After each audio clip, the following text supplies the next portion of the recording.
আলিফ লাম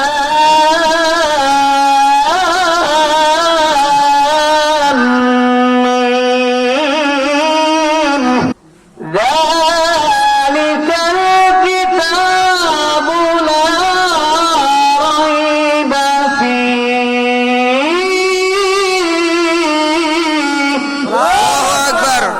বলুন তো এই কোরআনের মধ্যে কোন ভুল আছে নাকি? কে ঘোষণা করেছেন? আমার ভাইরা বন্ধুরা বাবাজিরা গভীর মনোযোগ। এমন একটা কোরআন আল্লাহ রাব্বুল আলামিন পৃথিবীর মানুষদেরকে হেদায়েত করবার জন্য আমার প্রিয় রাসূলের উপর নাযিল করলেন। এই কোরআনের মধ্যে কোনো ভুল নাই, কোনো সন্দেহ নাই, কোনো সন্দেহের কোনো অবকাশ নাই। কথা কোন ঠিক কিনা?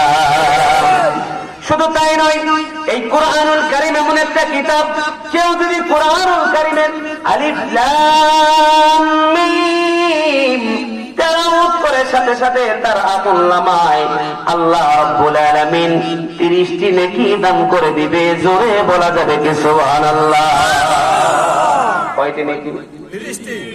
হাদিস শরীফ